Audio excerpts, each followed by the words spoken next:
이제 살살 바빠질 때다, 그죠? 전일들은. 아유, 그래도 뭐 1년에 최고 큰 행사니까, 그죠?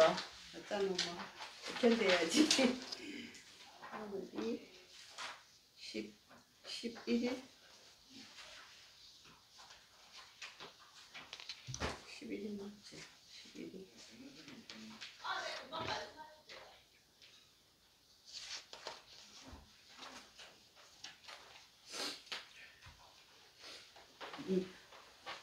박시영 씨 문 좀 닫아주세요. 네. 자, 오늘 정원 선생님 지난주에 제가 말씀드렸지? 여기 나오셔서 발표하시고 아내의 도리에 대해서 아내의 도리? 네. 아, 까먹으셨구나. 못하셨어요? 바쁘셔서? 네네네. 그러면 어쩔 수 없다. 그럼 다음 주에 하기로 하고 오늘은 강의로 진행을 하겠습니다. 안 하셨는데 시킬 수는 없는 일이고, 그죠? 다음 주에 좀 부탁드릴게요. 왜냐하면 이게 아내의 도리? 네, 이게 세미나 형식으로 이제 스님께서 아내의 도리에 대해서 발표를 하면 옆에 질문하고 이렇게 세미나 형식으로 하려고 제가 부탁을 드렸던 거거든요. 아내의 의무. 지난주에는 이제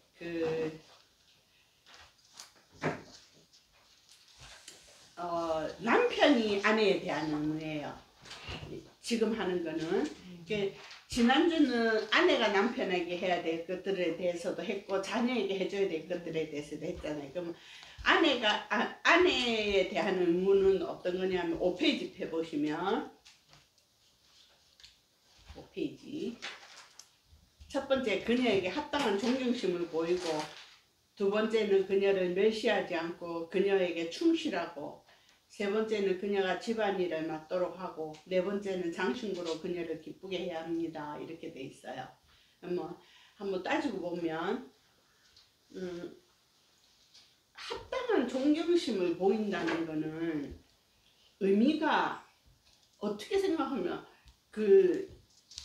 현대사회는 솔직히 모계사회는 아닌데도 여자들의 입김이 더 세요. 근데 우리나라가 조선시대부터는 어째 됐냐면 남자들 입김이 너무 세서 여자들이 할 말을 전혀 못하고 살은 우리나라예요. 근데 어느 순간인가부터 남자들이 할 말을 못해요. 근데 사실은 부처님 이거 잘못됐다고 이야기를 하셔요. 부처님께서 뭐라 하시냐면 이 가정이 바로 서는 데는 가장이라는 것은 남편을 이야기하는 거잖아요. 그죠? 가장의 위치가 있어야 되고 가장을 보필하는 위치가 있어야 된다라고 이야기를 하거든요. 근데 가장을 보필하는 위치가 부인의 위치인 거잖아요. 그러면 가장의 위치를 가장이 곳곳하게 서야 되고 어느 정도의 권력이 있어야 되고 이렇게 이야기를 하고 계시는데, 그러면 부인은 그러면 권력도 없고 뭐 치여서 살아야 되느냐? 그건 아니라고 이야기를 하시죠. 여기 보면 합당한 존경심을 보이라는 뜻은요, 뭐냐면 본인이 가장으로 서일 때 자기를 보필하는 사람을 그 정도의 대우를 해주라는 뜻입니다. 그래서 이 대우라는 의미가 내 밑에 사람으로서의 대우가 아니고요. 자기하고 동등성산에서 대우를 해주라는 이야기입니다. 그래서 남편과 부인이요. 아래 위에 선상에 있으면 안 돼요. 동일선상에 있어야 돼요. 그 다음에 이제 멸시하지 않아야 된다는데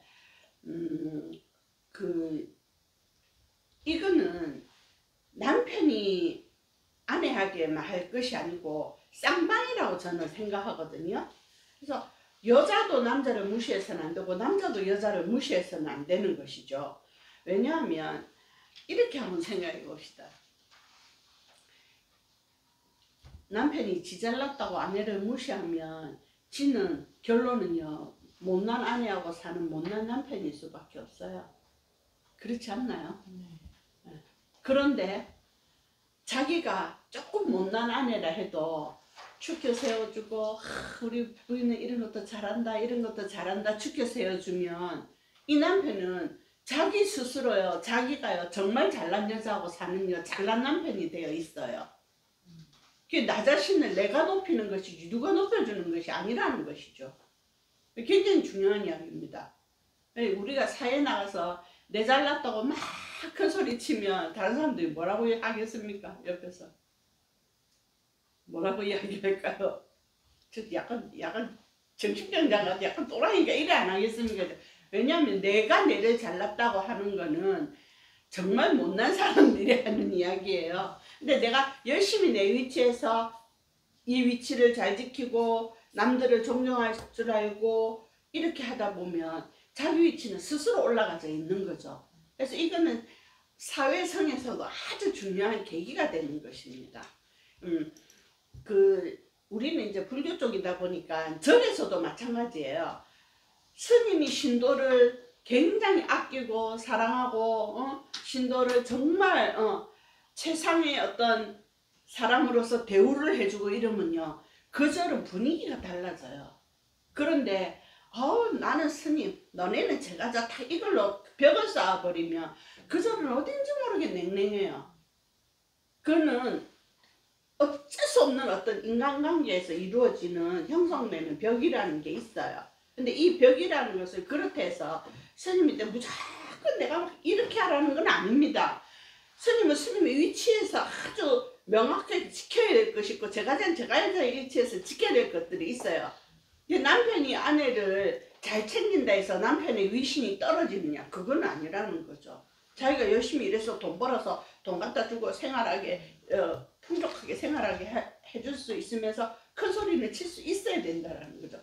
스님도 마찬가지예요. 절 운영을 잘해서 우리 절이 아주 풍족하게 맨날 전기세도 못 내는 절이 되어서는 안 되지 않겠습니까? 그죠? 그래서 운영을 잘 하셔갖고 절이 아주 풍족하고 근데 이 운영을 또 제가 신도들하고 같이 으쌰으쌰 해갖고 한다면 스님은 스님대로 올라가고 제가자는 제가자로 올라가게 된다는 거예요. 그래서 이 가정사라는 것은 부처님께서 물론 뭐 남편과 부인을 두고 이야기했지만 이거 전체적인 사회로 봤을 때는 모든 사람이 그렇게 해야 된다라고 이야기를 하고 계시는 겁니다.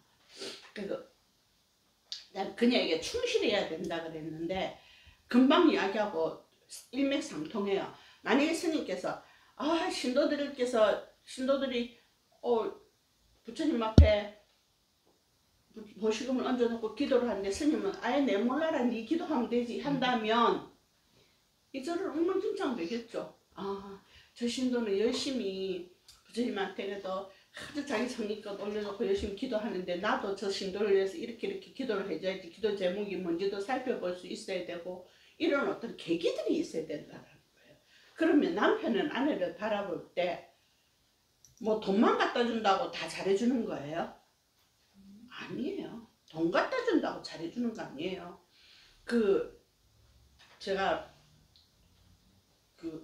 저는 뭐 이런 윤리 쪽의 프로를 잘 보는데 어떤 프로에서 봤는데 부부가 너무 인고 부부인 거예요. 남들이 봤을 때 인고 부부로 소문이 나 있어요. 그리고 아주 부잣집이에요. 남편이 돈도 잘 벌고 사업을 해서 아주 부잣집인데 어느 날 갑자기 부인이 외도를 했다 해서 이 남편이 쫓아내버린 거예요. 아예 빈손으로 쫓아내버렸어요. 부인은 자기는 절대 외도한 적이 없는데 너무 억울하잖아요. 그래서 뒤에서 이제 이렇게 밝혀보니까 남편이 외도를 해놓고 여자를 쫓아내 이 여자하고 살 수 있으니까 자기 집 가정부하고 기사를 꼬셔가지고 돈을 지불하고 여자에게 이걸 덮어 씌운 거예요. 그래서 이 여자를 내쫓은 거예요. 그거를 제가 보면서 무슨 생각을 했냐면요.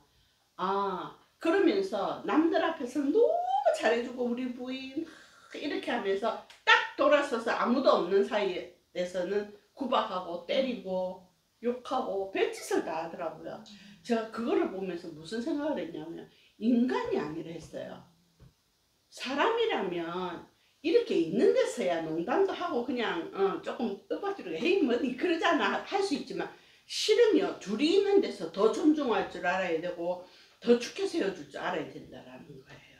단체 석상에서 뭐라 하는 거는 신도들도요 덜 고가워요. 그런데 1대1로 스님께서 탁 만약에 그 자기를 탁 깔아뭉갠다 이러면 그건 굉장히 고가워요. 그런데 단체로 해서 아 이런 행동들은 안 하면 좋겠습니다 그러면 뜨끔은하죠. 내가 하고 있으면 뜨끔은하지만 직접적으로 한 말이 아니니까 다음부터 조심해야지 이렇게 된다라는 거예요. 그래서 이런 문제들에 대해서 제가 그거를 보면서 느낀 게 뭐냐면요. 아 사람이라면 안 보이는 곳에서 잘해야 되는 게 맞다. 네. 그래서 누가 이야기하잖아요. 선행을 할 때 오른손이 하는 일을 왼손이 모르게 하라는 말이 있잖아요. 어떻게 오른손이 하는 일을 왼손이 모르게 하겠습니까? 말이 안 되는 소리죠. 내 몸에 붙어 있는데. 그러나 그거는 어떤 단어의 의미가 두는 것이 아니고 그만큼 말없이 조심스럽게 내가 내라고 나타내지 않고 누구한테도 이만큼 했다라고 나타내지 않고 아주 조용히 하라는 이야기거든요. 제가 상감사를 새벽에 한번 갈 일이 있었습니다. 한 번이야 여러 번 갔는데 갈 때마다 제가 굉장히 좀 뭉클뭉클한 것들이 있었어요. 한 번 올라갔는데 할머니가 걸음도 거의 못 걸으셔요. 그 걸음도 못 걸으니까 왜 이렇게 생긴 그 보조기구 있잖아요. 그거를 턱턱 이렇게 짚고 가시면서 겨우겨우 걸어가셔요. 그렇게 가셔서 부처님 앞에 이 절을 못 하시니까 이거를 자꾸 이렇게 절을 하면서 부처님 죄송합니다. 부처님 죄송합니다. 이러고 절을 하시는 거예요. 그 마음에는요.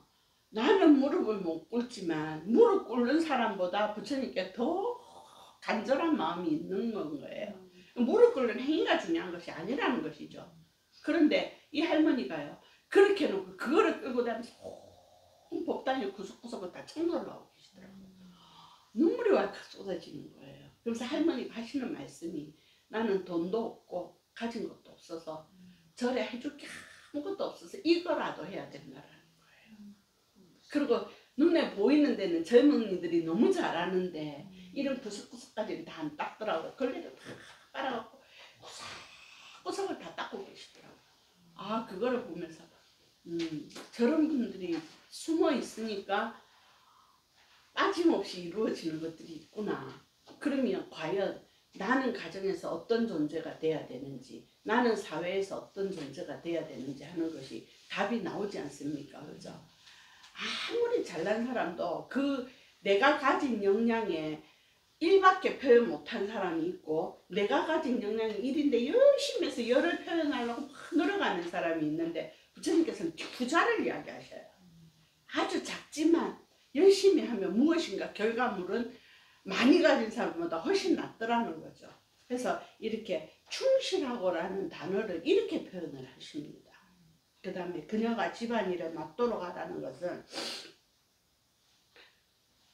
요즘 세상은 그렇지는 않지만 부처님 당시는요. 제가 말씀드렸잖아요. 인도 사회에는 여자를 숫자에도 안 넣었다고요. 여자를 인원수 세야되는데 숫자에도 안 집어넣었습니다. 그 정도로 약간 천시당하는 시절이었어요. 그런데 집안일을 맡길 리가 있겠습니까? 없죠. 돈 벌어다 주고 니는 요거 갖고 뭐 하나 사라, 요거 갖고 뭐 해라, 아니면 필요한 거 있으면 사다 주고 그건 잘못됐다라는 거예요. 내가 돈을 벌어오면 생활비는 부인한테 줘야 돼요. 집에 쓰는 것은. 밖에서 쓰는 건 네가 쓰라는 거죠. 그런데 생활비, 이거는 예를 드는 겁니다. 100만 원 줘놓고 100만 원 어디다 쓰느냐, 그 큰 돈을 어디다 다 쓰니 10원짜리 하나도 따져가면서 잘못됐다라는 거예요. 어디에 썼다 한들 그 부인이 뭐 집에 있으면서 자기를 위해서 다 썼겠습니까? 다 가정에 쓰지 자기를 위해서 쓰는 건 아주 일부분이에요. 제가 한번 그 생각을 한 적이 있어요. 이 삶을 제가 살아오면서 내 인생을 한날 제가 그런 정리를 할 일이 있어가지고 싹 하면서 내가 인생을 살아오면서 나를 위해서 과연 얼마나 많은 시간을 투자를 했는가 하는 거를 되돌아보니까 없는 거예요. 나를 위해서 투자한 건 공부 외에는 아무것도 없는 거예요. 그래서 너무 서글퍼지는 거예요. 그런데 남자들은요. 나를 위해서 시간의 투자를 얼마나 했는가를 물었을 때, 남을 위해서 시간 얼마나 투자를 했나 물었을 때 대답하는 사람이 몇 프로가 안 돼요. 남을 위한기보다 자기를 위한 거예요. 그러고요, 맨날 나는 돈 번다고 여기에서 뭐 열심히 회사하고 집에 오고 회사하고 집에 오고 이거밖에 한 게 없어. 그래서 나는 나를 위해서 쓸 시간이 없어라고 이야기를 하는데요. 아니에요. 사이드로 살펴보면요, 남자들은 자기 할 일 전부 다 하고 다녀요. 근데 여자들은 직장 갔다 오면 남자들처럼 편안하게 가서 친구들 마셔서 술 한잔 마시고 노래방 가서 놀다 오고 그거 하기 정말 어려워요. 왜 어렵냐면 집에 오면 내가 할 일이 또 이만큼이 있어요. 그래서 여자는 퇴근이 없어요. 그죠? 그럼 여기에서 하는 일이 여기 오면 또 있어요. 다시 시작이에요. 이러다 보니까 나라는 존재가 없어져 버리는 거예요. 그 중에 하나가 제일 중요한 것이 뭐가 없어지냐면요, 내 이름이 없어져요. 결혼과 동시에 나의 이름은 없어져요.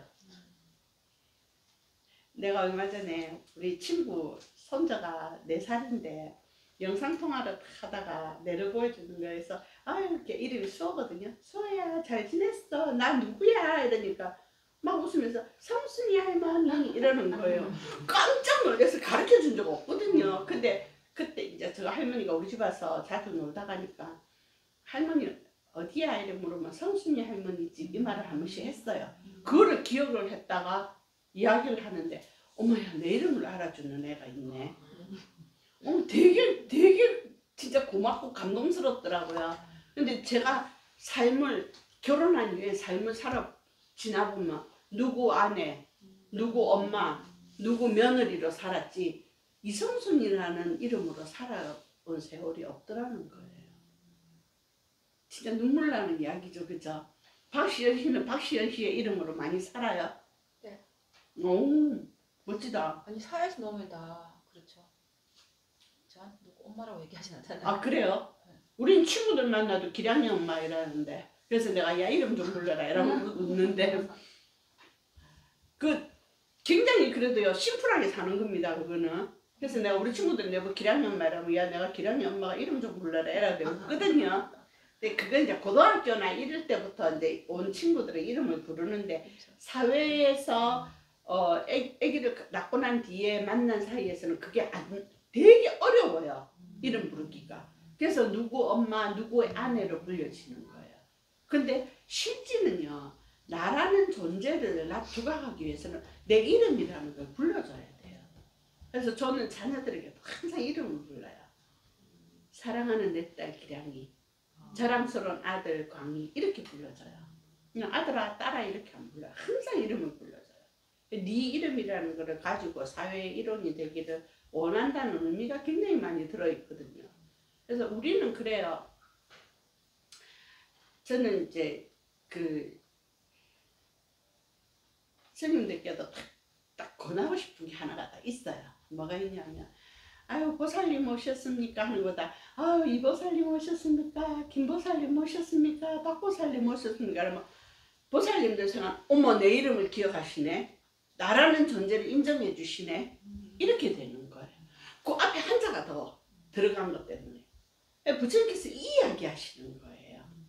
그 사람을 인정해 주고 그 사람의 임무를 맡길 줄 알아야 되고 또 이런 것도 있어요. 오늘 이제 그 인간극장을 보니까 어떤 스님에 대해서 이제 하시더라고요.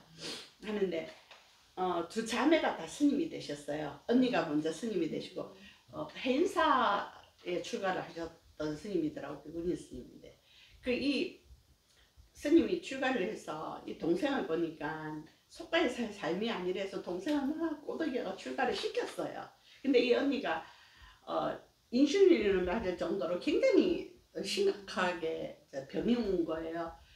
근데 이제 회사에 있다 보니까 누가 그거를 걷어줄 사람이 없으니까 골방에 이제 있다시피 한 거를 이 동생이 나중에 불사를 했는데 이 동생은 어떤 스타일이야? 언니는 수행만 하는 스타일. 언니는 동생은 막 이렇게 하는 스타일이라서 동생은 뭘 했냐면 사찰 음식을 이렇게 하더라고요. 그래서 언니를 모셔왔어요. 자기 절에 모셔와가지고 하는데 이 동생이 하는 이야기가요. 뭐라 하냐면요. 다른 사람은 나한테 장사꾼이라고 손가락 할지 모르겠지만 나는 내가 할 수 있는 역량이 이거다.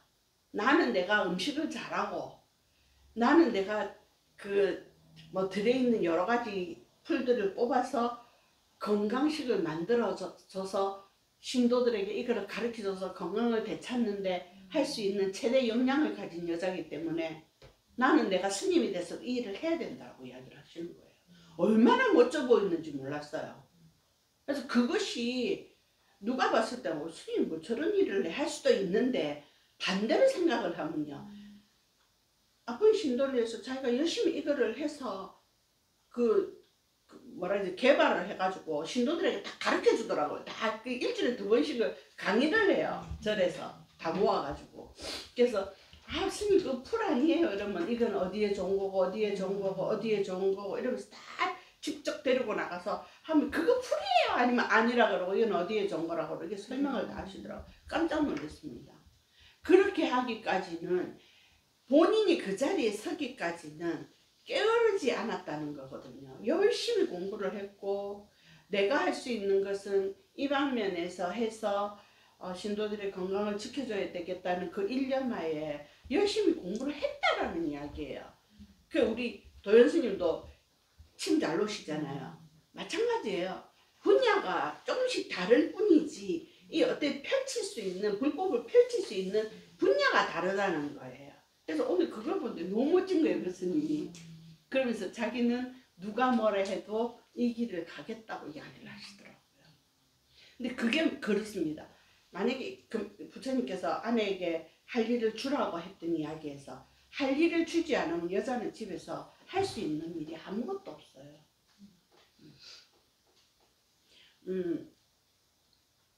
우리나라는 요즘은 그래도 많이 좋아졌습니다. 그래서 결혼하고 나면 회사에서요 못 쫓아내서 안달이 납니다.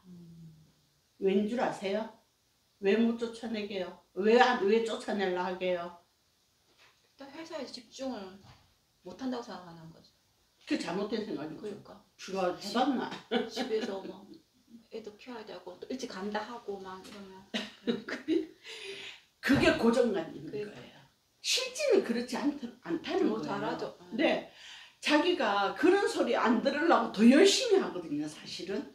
그런데 고정관념에 가정을 가졌으니 이것은 소홀해질 것이라는 생각하에서 바라보는 거예요. 그럼 시선이 바뀌어버리죠. 그런데 책임감이 하나를 가진 거하고 둘을 가진 거하고요. 마음 가지면 완전히 달라져요. 제가 일하는 엄마들의 이거 조사를 제가 한번 한 적이 있습니다.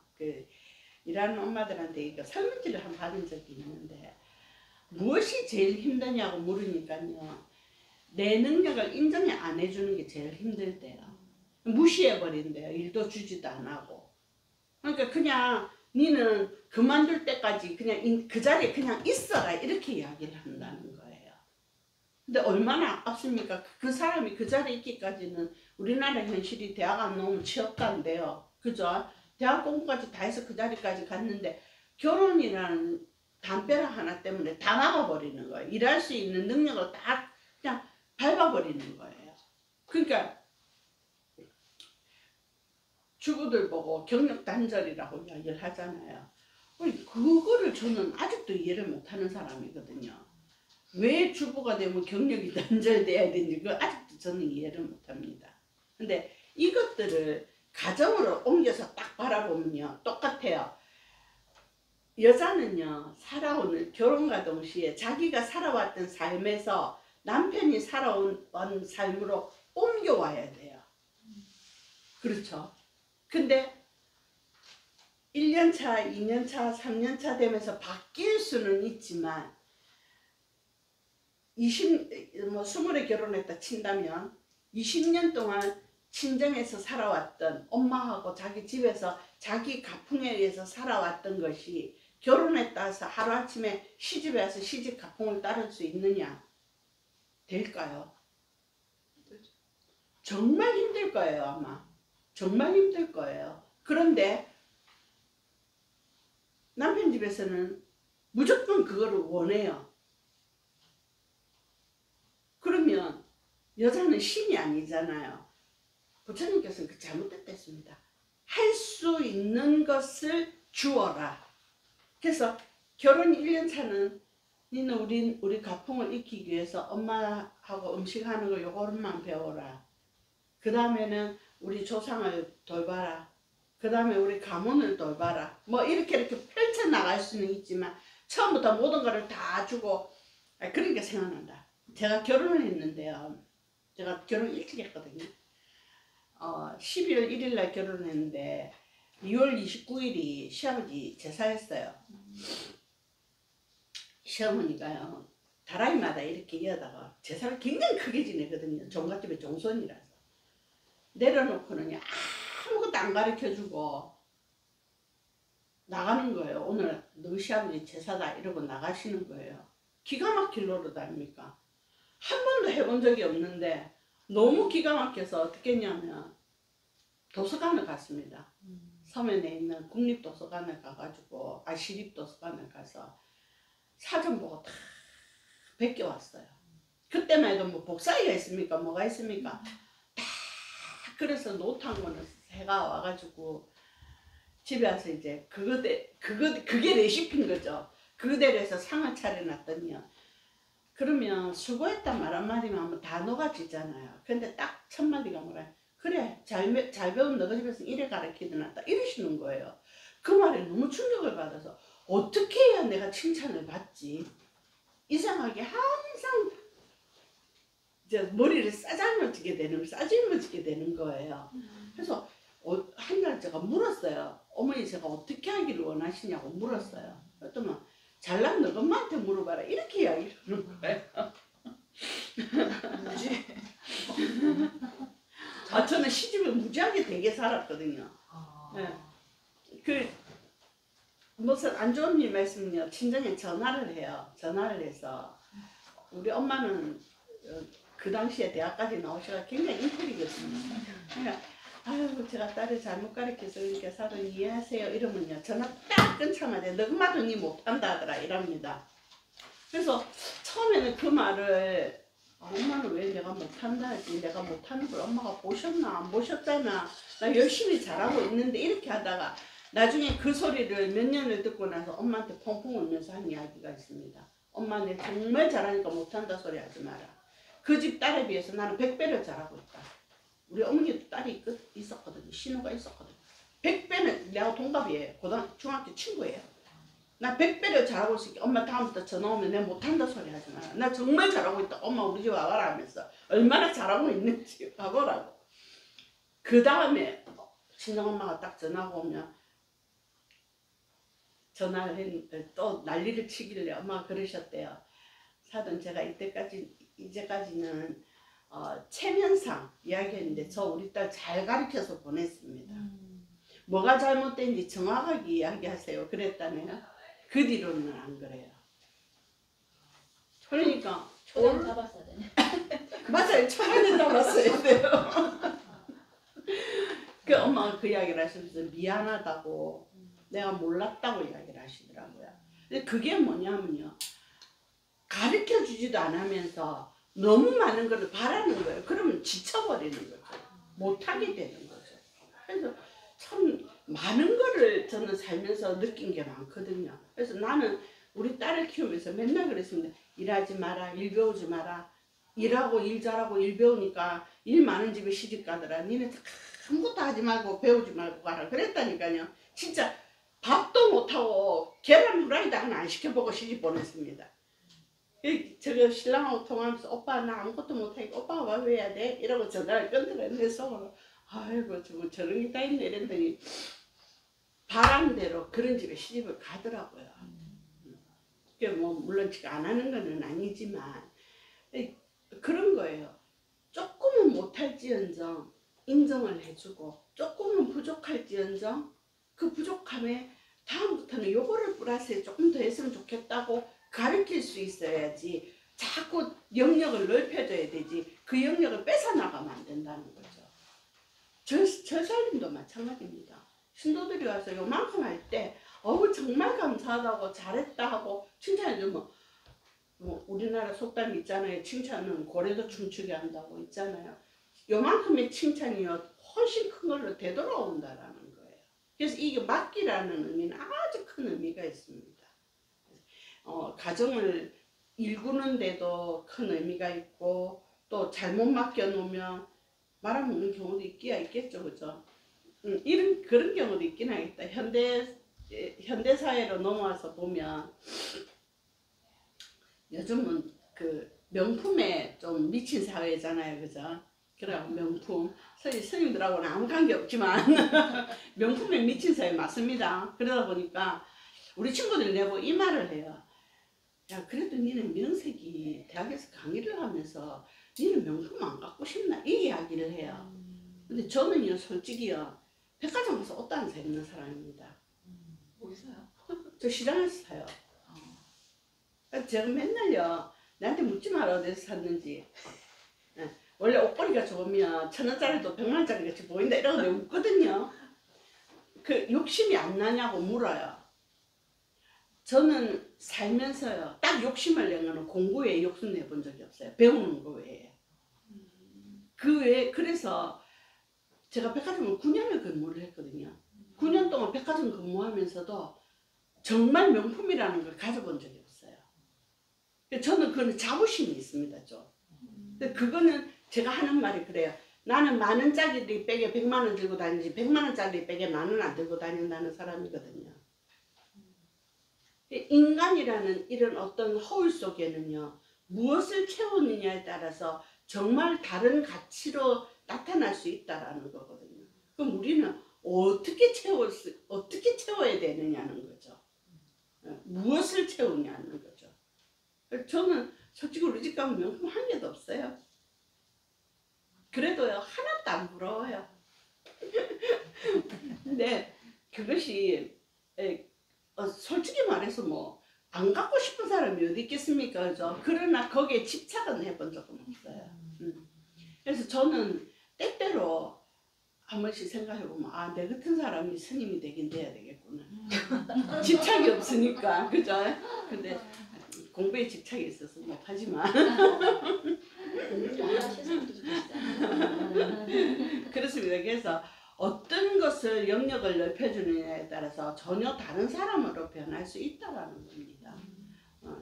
또 그 서로 인간관계에 있어서 저는 항상 사랑은 주고받고 하는 것이지 일방통행이 없다라고 이야기하는 사람이거든요. 근데 어떤 사랑이든지 간에 그러면 주고받고 하는 사랑에서 시작점은 있어야 된다라는 거예요. 그럼 이 시작점이 누가 되느냐는 거죠. 아내가 되느냐 남편이 되느냐가 중요한 거예요. 누가 먼저 주느냐.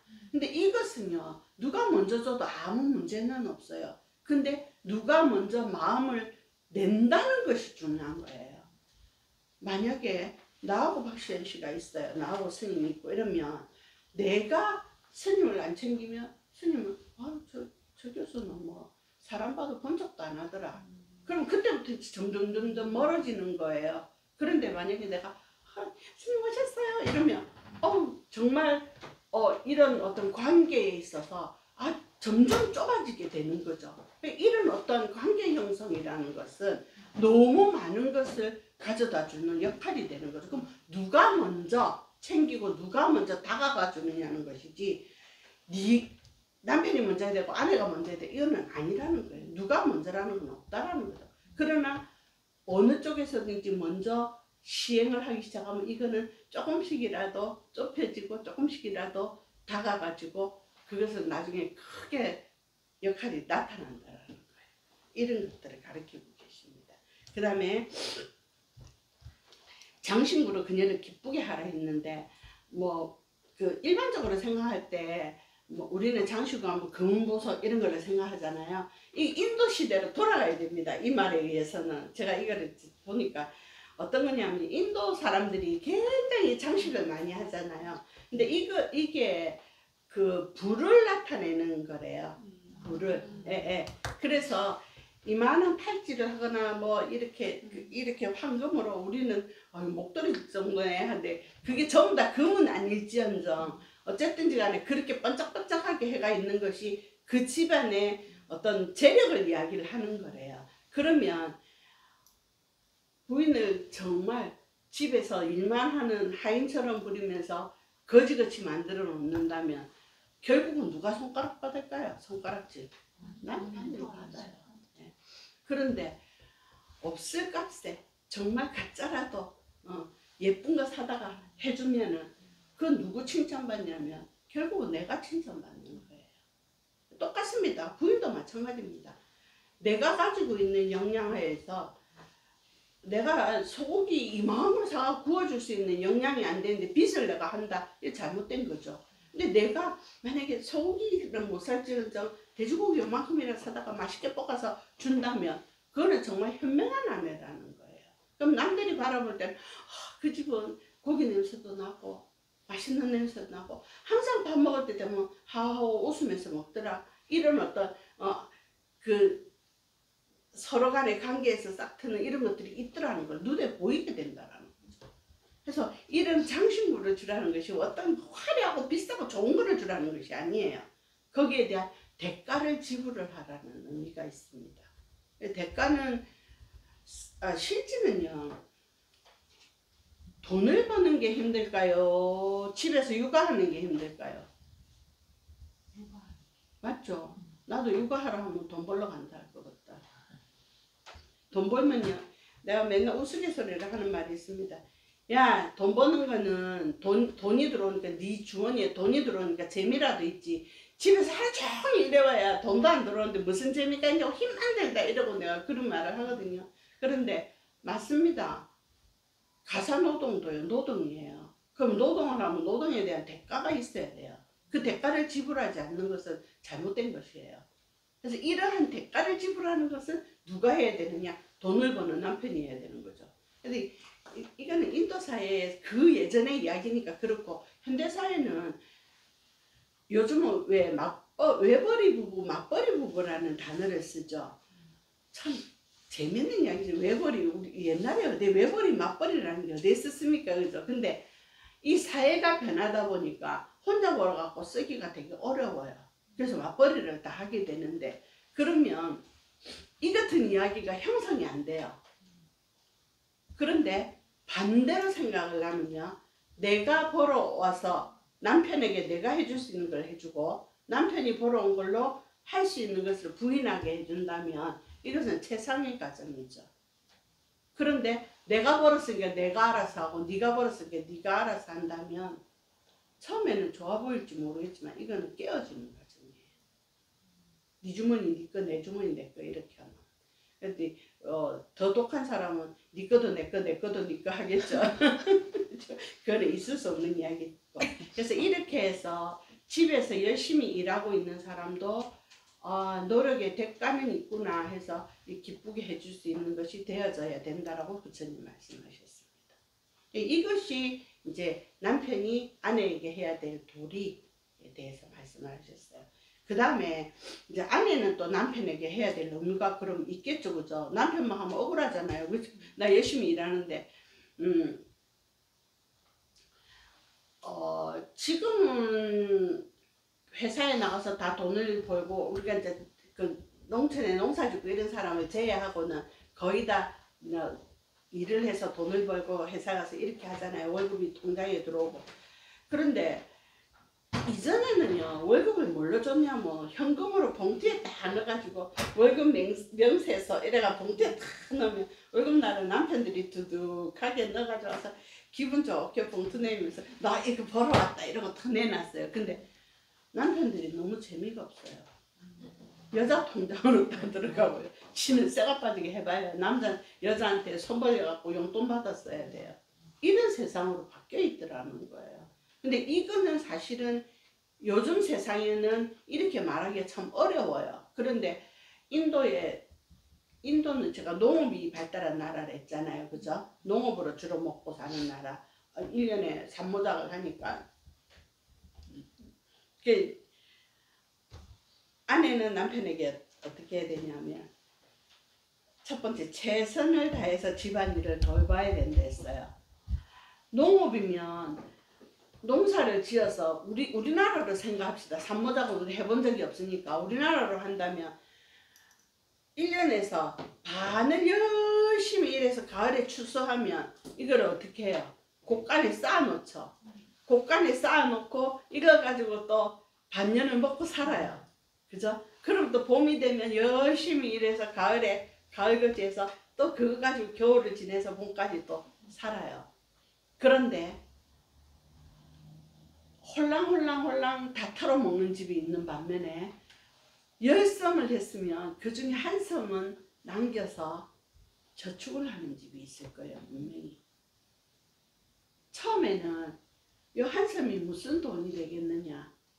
그 물론 10섬에서 한 섬은 아주 한 섬은 크니까 그렇다 치지만 작은 단위로 이야기를 해서 100만 원을 벌었는데 10,000원을 저축을 한다. 아, 10,000원 뭐가 돼? 뭐 돈 된다고 10,000원 하지만 이 10,000원이요. 만약에 10,000원짜리 적금을 해서 100만 원을 탔어요. 100만 원 정기예금 내놓고 또 10,000원 적금했어요. 100만 원 다 쓴 사람하고 10년 뒤에 보면요. 천지 차이예요. 너무 큰 차이가 나 있어요.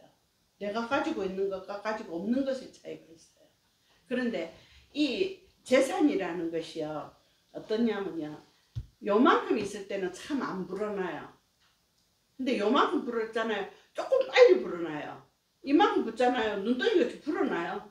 커질수록. 그래서 어느 정도 돈이 모이면 돈 모으는 게 쉬워져요. 근데 요 돈 모으기까지가 정말 어려운 거예요. 근데 재산도 마찬가지예요. 요까지 재산을 만들기가 정말 어려운 거예요.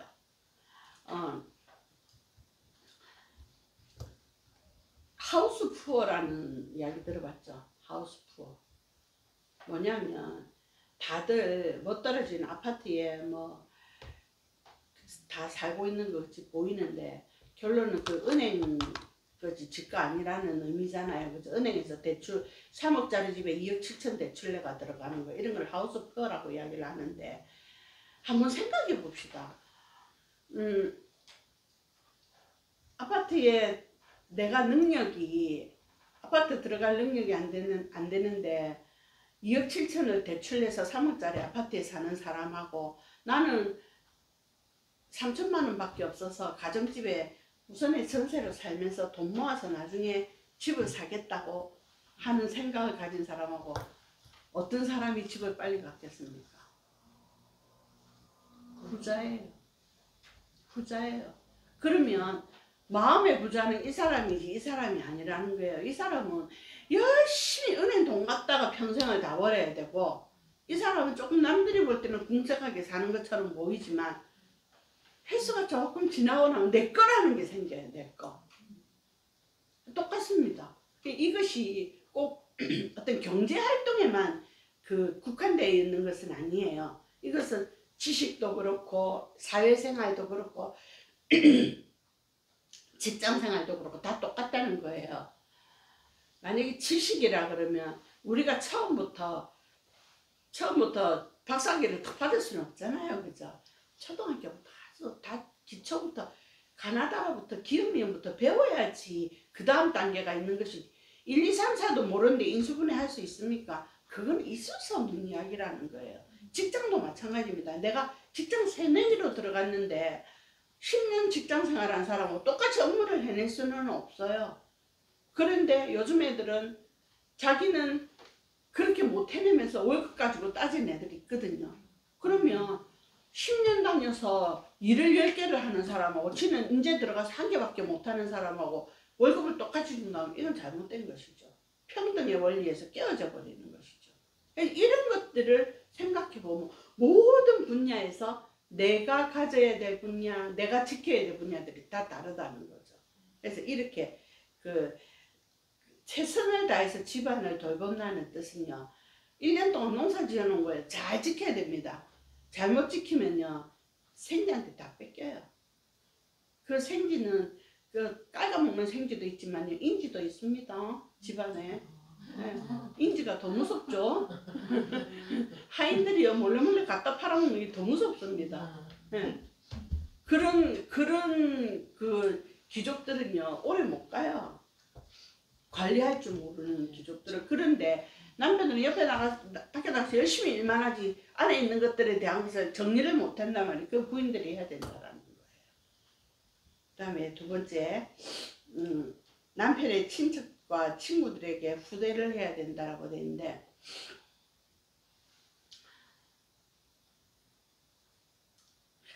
현대사회에는 안 맞는 이야기다. 제가 그 요즘 앞에 이제 우리 학교 시험 한다고 스님 오셨잖아요. 그때 호텔 때문에 고민을 하니까 엄마 우리 아파트에 게스트하우스에 주무시면 안 돼. 입주민은 게스트하우스 되게 싸게 빌려줘요. 근데 32평 아파트가 좋잖아요. 그러니까 엄마 거기 쉬라 그래. 내가 그 빌려드릴게 이러더라고요. 말은 고맙다 하고 이제 이랬는데 내가 근데 의문이 가는 거예요. 근데 아파트에 왜 게스트하우스가 있어? 엄마 요즘 누가 시어른 친정엄마 오면 집에 누가 재우냐고 다 게스트하우스에 재워 이러는 거예요. 너무 기가 막혀서 같은 아파트 속에 자는데도요 아들 집에도 못 가고 딸 집에도 못 가는 거예요. 얼마나 기가 막힌 이야기입니까? 손님으로 게스트하우스 올라가 자야 되는 거예요. 자, 세대가 다 허하고 있는 세대입니다. 현대는 아무도 안 그렇습니다. 당연하죠. 이렇게 이야기합니다. 제가 그거를 보고 느낀 게 뭐냐면요. 독불 장군이 과연 있느냐. 내가 딸한테 한 말이 있어요. 네 혼자 살 수 있어? 나만 있다면 이 사회가 이루어질 수 있어? 없어요. 이 사회는요 잘난 사람도 있어야 되고 못난 사람도 있어요. 제가 이 말을 했어요. 우리 아들이 공부 안 하는 놈 때문에 미치겠다. 학원 강사니까 공부 안 하는 때문에 미치겠다 했을 때 야 그런 소리 하지 마라. 걔 때문에 내가 학원 운영되는 줄 알아라. 공부 못하지만 열심히 해서 학원비 내주잖아. 내가 정리서 못해주잖아. 이러고 웃거든요. 그 말이 맞는 거예요. 잘하는 놈만 있으면요 아무 필요가 없어요. 야, 이 사람이 있어, 이 사람도 있는 거고, 이 사람이 있어, 이 사람도 있는 거예요.